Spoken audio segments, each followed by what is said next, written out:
उद्यमेन हि सिद्ध्यन्ति कार्याणि न मनोरथैः। मेरे प्रिय विद्यार्थियों को नमो नमः। मैं नीरज शर्मा मेरे YouTube चैनल संस्कृत क्लासेस पर आपका स्वागत करता हूं। आज हम कक्षा 8वीं की पुस्तक रुचिरा भाग 3 का अध्ययन शुरू करने जा रहे हैं। तो चलिए इसी क्रम में शुरू करते हैं।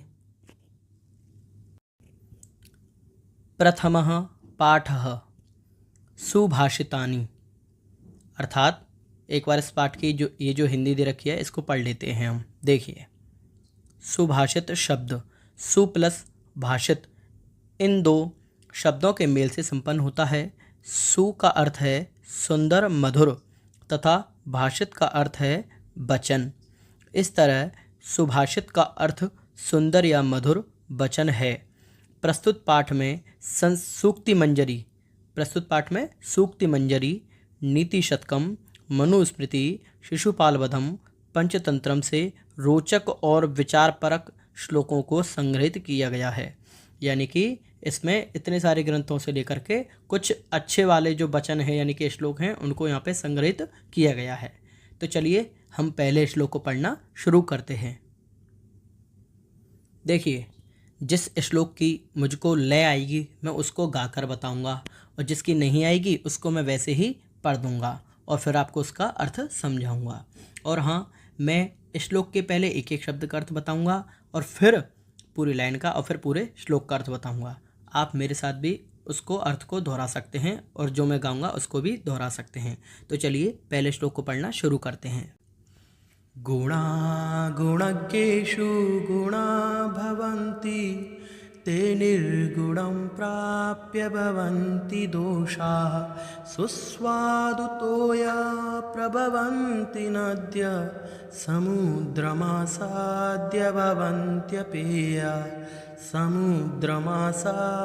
भवन्त्यपेया।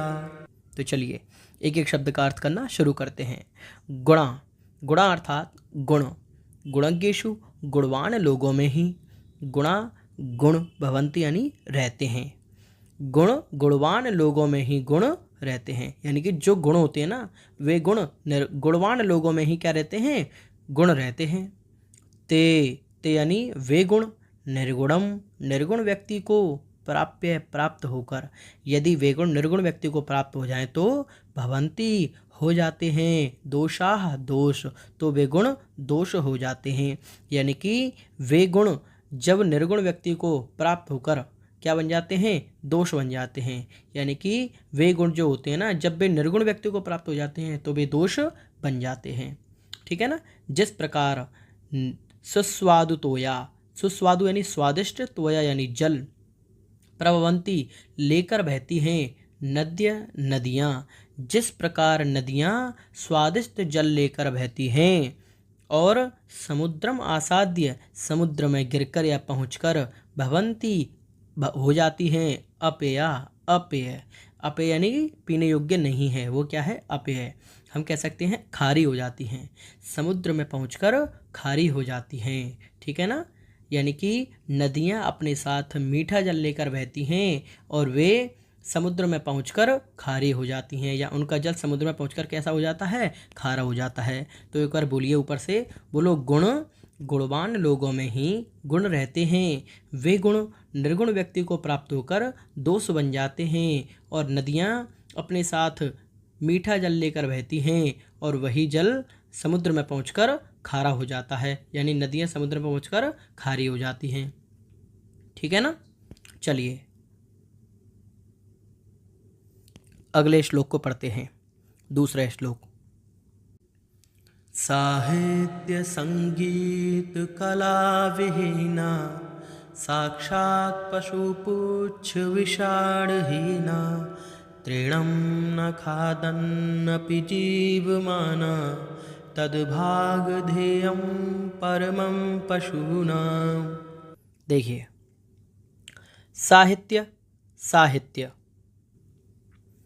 संगीत संगीत, कला कला से विहीन यानी रहित, साहित्य संगीत कला से रहित कौन? मनुष्य। साक्षात साक्षात पशु होता है। कैसा पशु होता है? पुच्छ विषाणहीनः। पुच्छ यानी पूंछ, विषाण यानी सींगों से, हीन यानी रहित, पूंछ और सींगों से रहित पशु होता है। यानी कि साहित्य संगीत कला से रहित मनुष्य साक्षात बिना पूंछ और सींग वाला पशु होता है। साक्षात बिना पूंछ और सींग वाला पशु होता है। तृणम यानी कि तिनका या घास, ना यानी नहीं, खादन्नपि खाते हुए भी, जीवमानः जिंदा है, घास ना खाते हुए भी जिंदा है। तद भागधेयम, तद यानी यह तो, भागधेयम यानी भाग्य है, परमम श्रेष्ठ, पशुनम यानी पशुओं का, यह तो उन पशुओं का श्रेष्ठ सौभाग्य है, यह तो उन पशुओं का परम सौभाग्य है कि मनुष्य घास ना खाते हुए भी जिंदा है। एक बार फिर से देखिए ऊपर से, साहित्य संगीत कला से रहित मनुष्य साक्षात बिना पूंछ और सींग वाले पशु के समान होता है, यह तो उन पशुओं का परम सौभाग्य है कि मनुष्य घास ना खाते हुए भी जिंदा है। तीसरा श्लोक। लुब्धस्य नश्यति यशः पिशुनस्य मैत्री, नष्टक्रियस्य कुलमर्तपरस्य धर्मः, विद्याफलं व्यसनिनः कृपणस्य सौख्यम, राज्यं प्रमत्त सचिवस्य नराधिपस्य।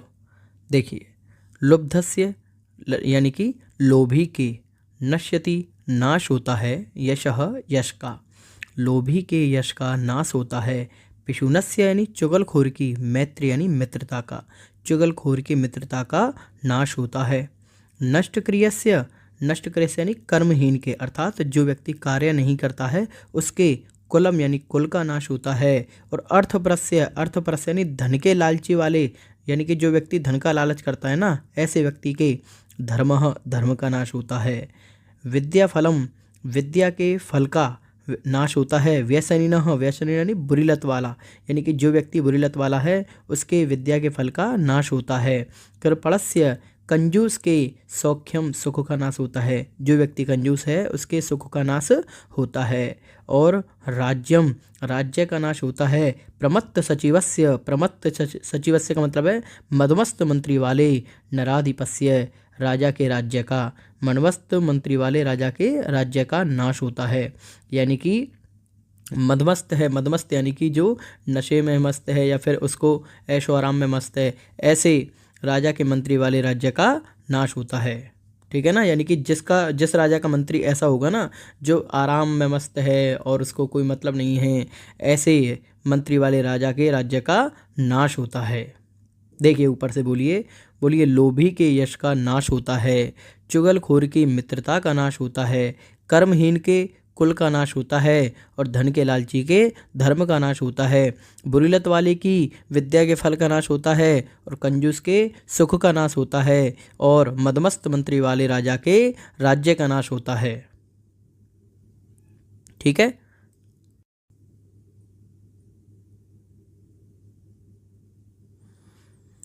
चौथा श्लोक। पीत्वा रसम तु कटुकम मधुरम समानम, माधुर्यमेव जनयेन मधुमक्षिकासौ, संतस्तथैव समसज्जन दुर्जनानाम, श्रुत्वा वचः मधुरसूक्तरसम सृजन्ति। देखिए, पीत्वा, पीत्वा यानी पीकर, रसम यानी रस को पीकर, कटुकम कड़वे, मधुरम मीठे रस, समानम यानी समान रूप से, कड़वे और मीठे रस को समान रूप से पीकर, कड़वे और मीठे रस को समान रूप से पीकर, माधुर्यमेव मधुरता को ही, जनयेत उत्पन्न करती हैं, मधुरता को ही उत्पन्न करती हैं, मधुमक्षिका असौ, असौ यानी वह, मधुमक्षिका यानी मधुमक्खी, वह मधुमक्खी कड़वे और मीठे रस को समान रूप से पीकर मधुरता को ही उत्पन्न करती है, यानी शहद को ही उत्पन्न करती हैं।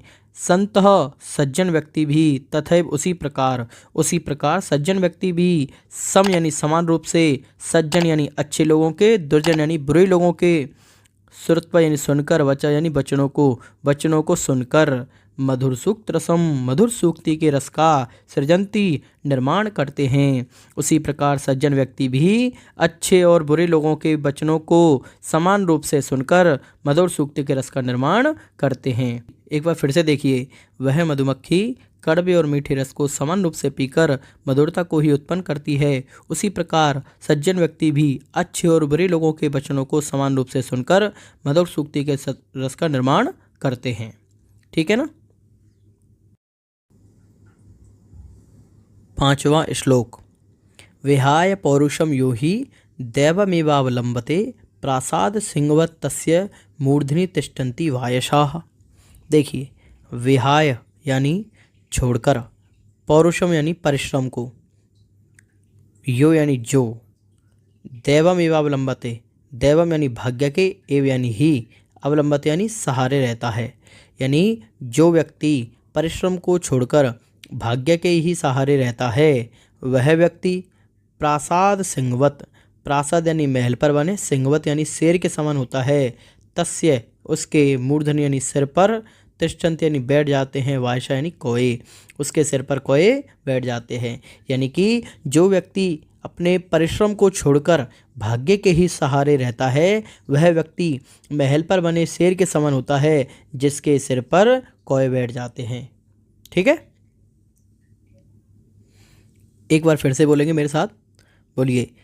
जो व्यक्ति परिश्रम को छोड़कर भाग्य के ही सहारे रहता है वह व्यक्ति महल पर बने शेर के समान होता है जिसके सिर पर कोए बैठ जाते हैं। अर्थात हमें अपने परिश्रम को नहीं छोड़ना चाहिए। ठीक है ना। 6वां श्लोक। पुष्प पत्र फलच्छाया मूल वल्कल दारुभिः धन्या महीरूहा येषां विमुखम यान्ति नार्थिनः। पुष्प, पुष्प यानी फूल, पत्र यानी पत्ते, फल यानी फल, छाया यानी छाया, मूल यानी जड़, बलकल यानी बक्कल, दारुभी यानी लकड़ियाँ। फूल, पत्ते, फल, छाया, जड़, बक्कल, लकड़ी यानी लकड़ियाँ। धन्य, धन्य है महीरुहा वे पेड़, ये शाम जिनके पास से, विमुखम खाली हाथ, यान्ति ना नहीं जाते हैं, अर्थिनः याचक। धन्य है वे पेड़ जिनके पास से कोई भी याचक खाली हाथ नहीं जाता है। ठीक है ना। एक बार देखिए, फूल, पत्ते, फल, छाया, जड़, बक्कल, लकड़ियाँ आदि जिनके पास से हमें प्राप्त होती है ना, धन्य है वे पेड़ जिनके पास से कोई भी व्यक्ति यानी कोई भी याचक खाली हाथ नहीं जाता है। एक बार बोलिए मेरे साथ, फूल, पत्ते, फल, छाया, जड़, बक्कल, लकड़ियाँ आदि जिससे हमें प्राप्त होती है ना, ऐसे वे पेड़ धन्य हैं जिनके पास से कोई भी व्यक्ति खाली हाथ नहीं जाता है। ठीक है ना।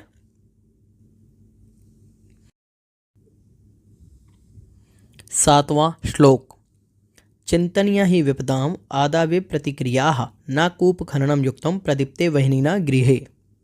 देखिए, चिंतनीया यानी सोच लेना चाहिए, विपदाम, विपदाम यानी विपत्ति के, आदावे यानी आने से पहले ही, प्रतिक्रिया यानी उपाय, विपत्ति यानी समस्या के आने से पहले ही उपाय सोच लेना चाहिए। ठीक है, देखें एक बार फिर से, समस्या के यानी विपत्ति के आने से पहले ही उपाय सोच लेना चाहिए ही, क्योंकि ना यानी नहीं है, कूप खननम यानी कुआं खोदना, युक्तम यानी उचित, कुआं खोदना उचित नहीं है, प्रदीप्ते जल जाने पर, वह्निना अग्नि के, गृह घर में, यानी कि घर में अग्नि के जल जाने पर कुआं खोदना उचित नहीं है। ठीक है ना। यानी कि समस्या के आने से पहले ही उपाय सोच लेना चाहिए, घर में अग्नि के जल जाने पर कोई फ़ायदा नहीं है। क्लियर है बात। यानी कि आपके सामने कोई समस्या नहीं आई है, उससे पहले ही उसका उपाय सोच लो, क्योंकि जब घर में आग जल जाए तो उसके बाद कुआं खोदने से कोई फ़ायदा नहीं है। ठीक है, एक बार फिर से मेरे साथ अर्थ बोलिए। समस्या के आने से पहले ही उपाय सोच लेना चाहिए, क्योंकि घर में आग जल जाने पर कुआं खोदना उचित नहीं है, यानी उसका फिर कोई फ़ायदा नहीं होता है। मैं आशा करता हूँ आपको यह चैप्टर समझ में आ गया होगा। तो प्लीज़ वीडियो को लाइक करें, शेयर करें, सब्सक्राइब करें। यदि इस पाठ से संबंधित कोई भी आपको समस्या हो या कोई प्रश्न हो तो आप कमेंट बॉक्स में लिखना ना भूलें। धन्यवाद।